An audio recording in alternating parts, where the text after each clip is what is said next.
บ่เห็นแมงขนูนตายตาบอดแท้ๆตัวปูดอยู่ฝ่าเท้า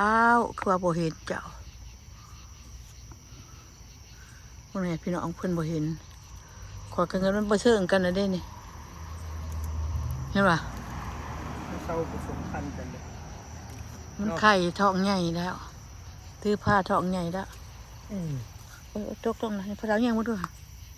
นะ นี่ เก็บเอา ตักท้องเลยเนาะ ผักท้องลูกบอแล้วมันเศร้าแล้ว มันเป็นแบบนี้มันเศร้าอุ้ย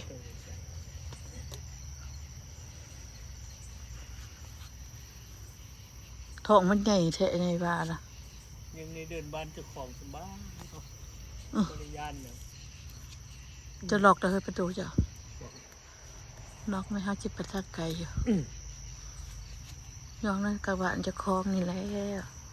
แล้วก็ปลอดภัยดีบริบี เสียงปก เฮาบริอันมันเอาเก็บทั้งหนุ่มบนเท้าจังสันทั้งเทิงเนื้อปะเท้าโอ้มาออกจากไหนเห็นตูแดงจุคูจึงคืงอยู่ตัวใหญ่ๆสัมทองไข่อุดงเดิงกดเต็มกดเท้ายังบ้างนี่มันตกลงนี่ตัวใหญ่ นี่กินตัวไปเลยตัวใหญ่ บ่ใหญ่อีดีกดมันตรง ๆ กดมันตรง สาวก็นอนนะ จากบ้านมันยังแม่งน้ำกันกับบ่มาได้ลูกข่อยนี่ความหยานหยานแท้หยานว่า ให้ดูมาจับมันแค่เรียบร้อย ถ้ามาตัวนี้เนี่ยมันหยุดเทิงเอาคู่มันนะที่เอาคู่มันในมันหมุนมือนี่ คุณยังไปใส่ได้เลยวะเป็นยังถ่ายไปปุ๊บ นี่สิ เพิ่นเบิ่ง นั่นดิพอเท้ามาทางนี้บ่เห็นมันนี่ตายพอเท้านี้เราตาบ่ค่อยดีพี่น้องย่างเขาไปเขามานี่ป้าตัวนี้ว่าจะนั่นกูโค้มโต๊ะวันนี้นะ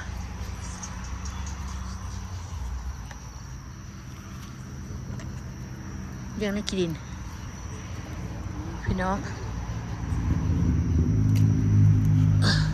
กำเต็มกำละบ้าเมากัน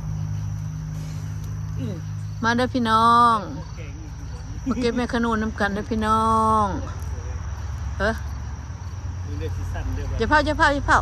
ยังได้อยู่เจ้าบ่เห็นมันนี่มันตกลงนี่ใช่ละบ่เห็นมาอย่าเผาสั้นนี่เขายังไงว่าท่านได้เก็บไปหลอกไปดูนอนอยู่ในเฮือนอุ้ยเขายังเก็บว่าท่านเบิดเจ็บประชันยังไงเอ้าตกลงนี่ทำไมไปนอน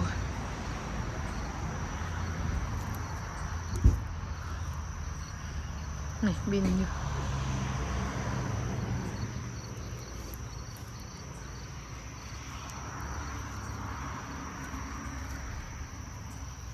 ใช่แล้วมันตกลงเลยนี่บนขั้วปลาแน่บนหาแมงขนอนขดุนแน่นี่ถูกเบาตัวนี้แน่บ่ถึง2 ตัวเฮ้ย3 ตัวเฮ้ยตุเอาคู่มาครั้งนี่1 ตัวนี่โอ้ยค่อยๆผิดตัวหนึ่งนี่ตัวหนึ่งนี่จับกระเทิง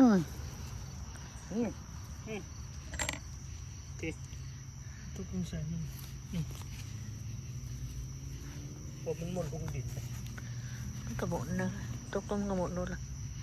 เอาคู่มาพี่นัทดิค่ะ คุณตกเบิกคือเปียกๆขัวป่าเนาะ บอเจ้าละขั้วปลาเจ้าเบิ้งตัวนี้มันบ่ทันได้เบิดนี่เจ้าไปสิไปมันยังบังใบตองใบตะเอีย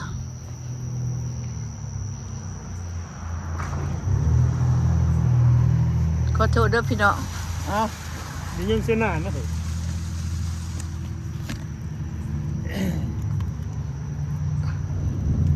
เก็บเจ้าเก็บเก็บเจ้าเก็บ ม่วนพ่อแม่พี่น้องแม่งจะนู่นแม่งจะนู่น เห็นบ่พี่น้อง เออ ตัวใดมันไปมันก็บินไปตัวหญ้าเพิ่นตัดวงเว้นนี่ขอได้ว่าลูกจะปากน้ำกิน สอบพ่อข่าว ในตัวนี้เห็นบ่พี่น้อง ตกลงเงิน มันเนี่ย โคตรซุกลงหญ้าเลยพ่อแม่พี่น้อง เก็บบ่พี่น้องเบิ่งนั่นทุนเราบ่เห็นบ่พี่น้องพี่น้องเห็นบ่นี่พอดินดาเราเหยียบไปตุนี่จนว่าหัวปักลงบ่ได้เห็นได้ตุนี่เลย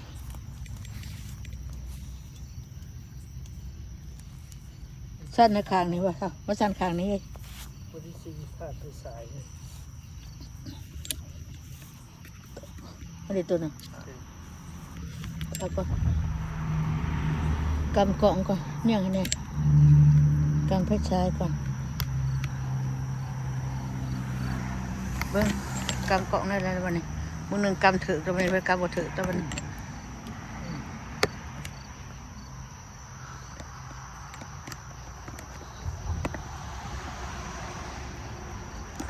เล่นตัวนี้ยังบ่เห็นตัวเห็นบ่ล่ะ ตัวนี้มันนอนเขารออยู่พี่ มันตัวใหญ่เลยพี่น้องดิว่าพี่น้องตัวใหญ่ๆแล้วนี่คนตึงๆนะ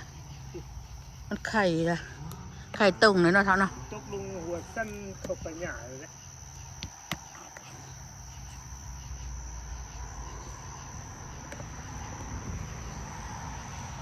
เบิกยับไป เพื่อเปล่าเบิ่งเกาะก่อนเกาะไงนี่ได้ตัวนี่พะเรานี่ช่องตัวนี่โอ้ยมันอยู่ตรงเด้อใช่ละอันเด็ก มันดึงที่แสนเจ็บเจ็บ เด็ก เจ็บเอา อ๋อเก็บเอาจังไหนเนาะมือกระจักพระชาย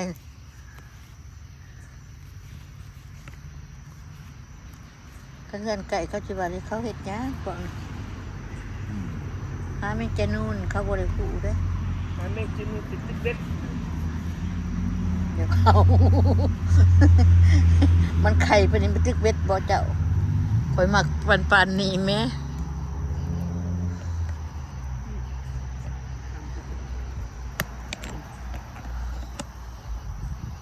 อ้าวมึงหนึ่งประเดี๋ยวใดกับอันนี้เป็นจังไดวะกับเกาะของคนนี้นะพิษกันกับเกาะนะบัดนี้เอาไปเถอะมึงหนึ่งเขาประจับได้ได้หุ่งๆได้เกาะเขานี่ก็ได้แบบนี้วะแบบนี้วะแบบนี้เนาะ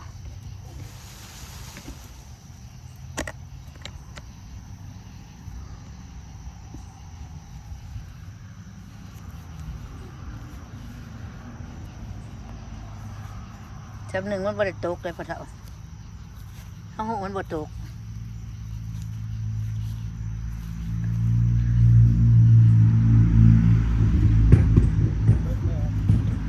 เบิดแล้ววะไปต้นไม้ปะมันอยู่เทิงสั้นเบิดแล้ววะส่วนนั้นมันจะขึ้นเทิงเนาะเท่าเนาะนี่ในงานมันตั้มๆนี่ไปย่างมาพี่จุ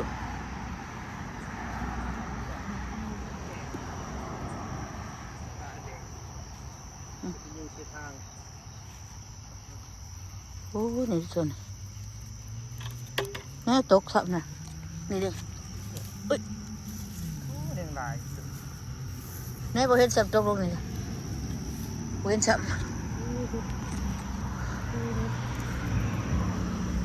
ตัวนี้ยังโค้งกัน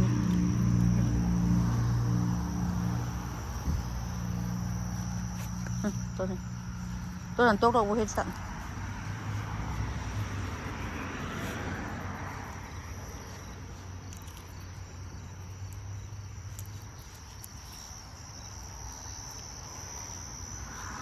นี่ว่าพี่น้อง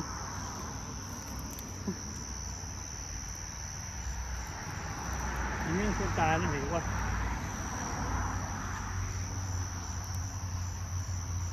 แม่นบ่ตัวนี้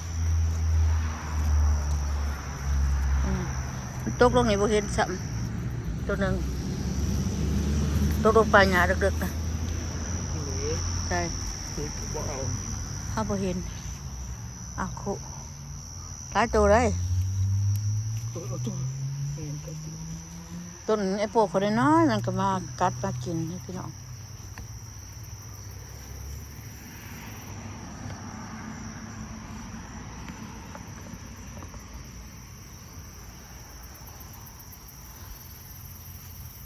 อันนี้ต้นมะพร้าวนี่บ่กินเนาะ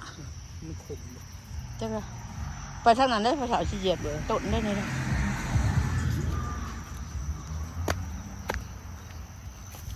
คามเครือบักทั่ว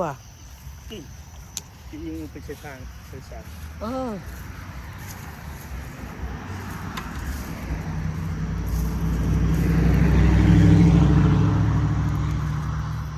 เห็นบ่พี่น้องเห็นบ่เห็นว่าอ้ายน้องเห็นว่าพี่น้องเอื้อยอ้ายเนี่ย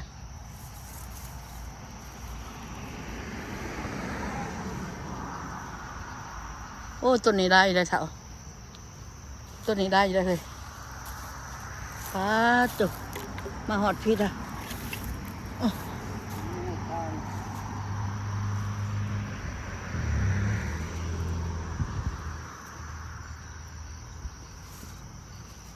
เห็นบ่พี่น้องนี่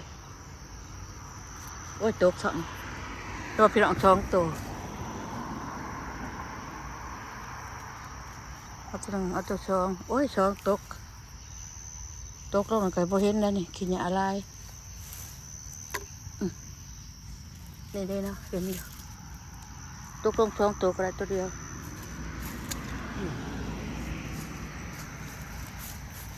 ว้าดูมึงเบิ่งอย่าเผาเผาเก็บแป้งกล่องก่อนเจ้าพี่น้องเบิ่ง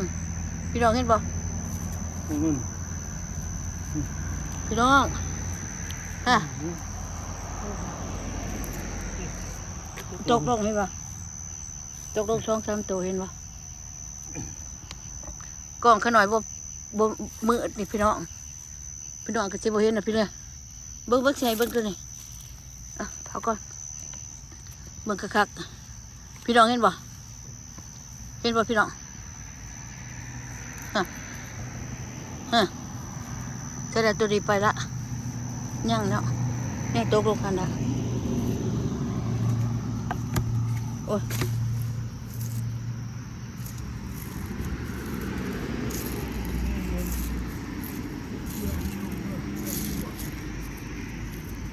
กินปะ มาตัวนี้ปูตายเด้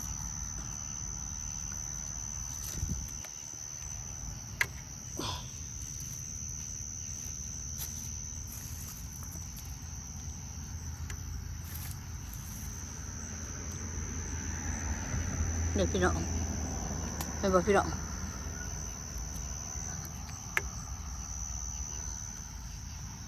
มันไม่ได้กินสูงเลยพี่น้องเด้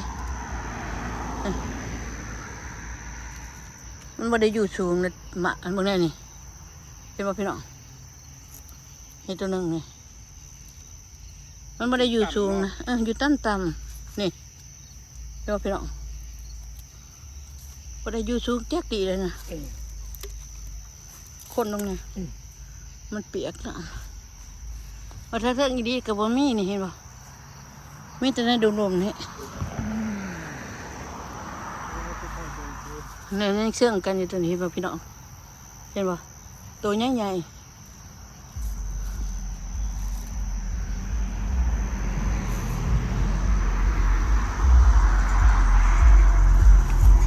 โอ้ยดูดมืดอ่ะดูดมืดเลยบ่เห็นนะตัวนี้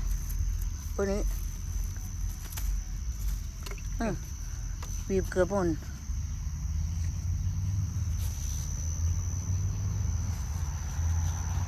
ก็พยายามดีบมันอยู่ดี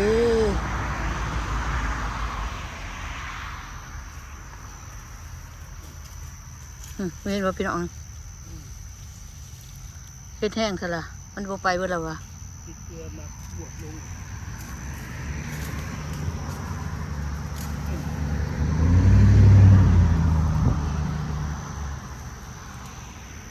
นี่ตัวนี้มันอยู่กับแคบก็ได้บ่ได้ให้พี่น้องเบิ่งอยู่กับอยู่แคบพี่น้องเบิ่งเด้อนี่เห็นบ่นี่โอ้ยเอาไว้ก่อนมันมือจับมันอันตราย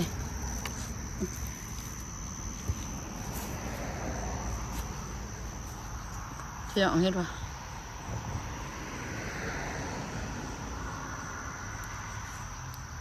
ใช่ละตัวนึงใช่ละเห็นอันนี้จองตัวโอ้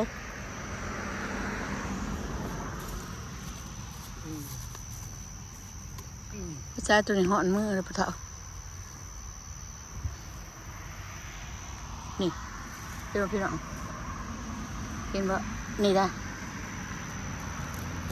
นี่ตกลงหันนะบ่ได้สักตกลงก็บ่เห็นนั่นนี่6 วันยังนี่ตัวนี้ โอ้ติดเบี้ยง่ายอย่างนี้มันเกิดอะไรเนาะ ใช่ เกิดแล้วพักแงงนี่หูนอกเลย ตกสะเทือนสาวมาคูเนี่ยมาโอ้พี่แดงอ่ะพี่ยักษ์พี่ยักษ์มาพอมึงบ่เห็นบ่นี่1 ตัว 2 ตัวนี่ ป้ามาแอบปลูกผู้ดีกินนี่ 3 ตัวบ่ได้ให้เกาะก็บ่ได้พอเกาะเกาะก็บ่ได้นั่นยังเอา ขอโทษพี่น้องเอ้ยมืดเกาะกันละนี่ตัว1 2 ตัวอยู่นี่สาระตัวนึงนี่โอ้มันอยู่เกาะไว้พอเท่าเห็นมันนี่โอ้ยดอกกระตกตรงนี้เนาะหนาปานนี้หญ้าก็ได้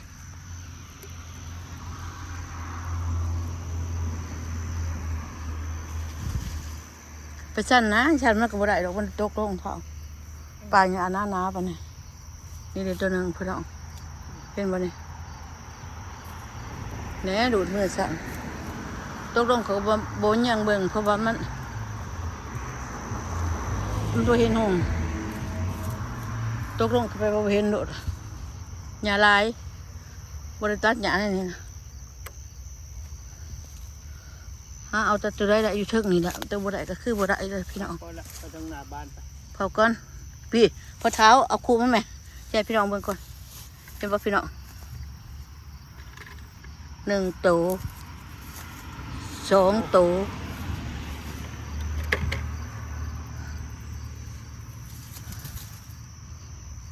ในเงามันนี่พอมึงบ่ได้เบิ่งคักเด้มันมีอยู่หลายเท่าเอ้ยมาจับในเงามาตัวมันใหญ่บัดนี้ไผสิเว้าพี่น่ะพอมึงเห็นกันไปกันมาอยู่นี่โอ้จอกตัวพี่น้องเห็นบ่2 3 ตัวฮะก็หน่อยแต่3 ตัว3 ตัว4 ตัวไม่ตัวใหญ่ๆโอ้ยนี่ตัวนี้ก็บ่เห็นพี่น้องโอ้ยตกลงละตกลงนี่ก็บ่เห็นแล้วนี่ตกลงนี่นี่ค่ะตรงนี้บ่เห็นเลยมันขมุนไปเลยบ่เห็นเบิดคักแล้วบ่นี่ต้นนั่นเด้ฮั่นลัดไปทางใด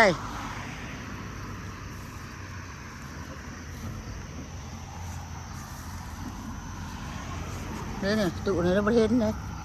ฮะ2 3 ตัวนะเราบ่เห็นง่ายๆจังเลยมันมาบักอยู่เทิงนะแมงนี่ใบเรืองๆมันก็กินเลยพี่น้องมันมักกินใบเรืองๆเดียงๆนี่เด้นี่เด้พอจะเคี้ยวเห็นบ่นี่บ่เห็นตาเราน่ะบ่ดีตาตัวนี้เด้ตาโฟข่อยบ่ดีเด้อบ่เห็นนี่บ้าบึงนี่พี่น้องว่าพวกข่อยตาดีบ่นี่ตาบ่ดีตาเขียวได้ดีโอ้ยบักได้หลายเลยตายฮะ ตาพวกข่อยบุดีจักดีอันนี้พอเท่า เก็บไปเลย เต็มกำข่อยอาญะเลยเจ้าคือเขาเฮ็ดแนวนี้ กินไปถึงเที่ยงเนี่ย ไปนะมันแห้งมากจะดอกประตูแล้วพอเท่าโอเค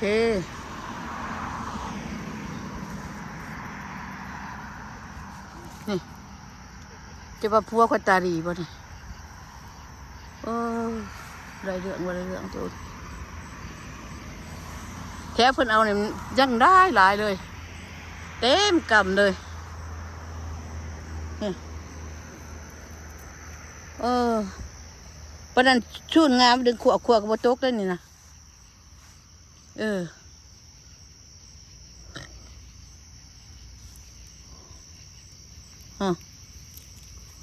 ขนาดชนได้กับพี่น้องสิบ่เห็นน้ำปานใดนี่เลยนี่มันยังมืดเกาะนี่เห็นบ่พี่น้อง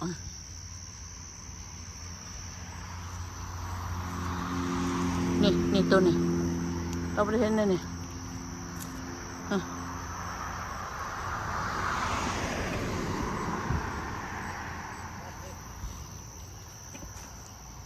โอ้ยหอนไฟฉายในมือพระเท้าหอนนี่ตัวนี้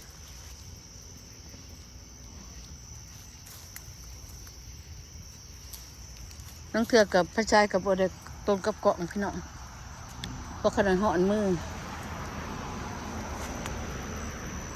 ไปทางไหนล่ะ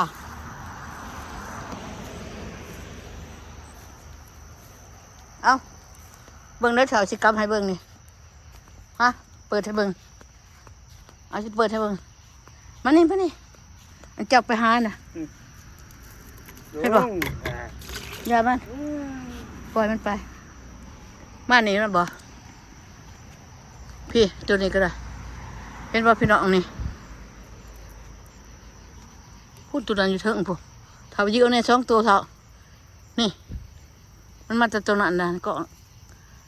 มันมาจากอันนั้นกกนั่นนี่เอาไปเทิงนี่ใช้เนี่ยตักจับผู้ใดอยู่เทิงก็มีป้าจากลายโตเห็นบ่นี่เต้นเอาก็ได้นี่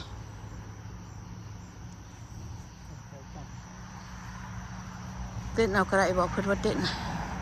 คอยบ่ฆ่ากล่องคอยเต้นได้นี่คอยฆ่ากล่อง ขายยาวหลายเด้อ พาโดนเชิงกะอึบ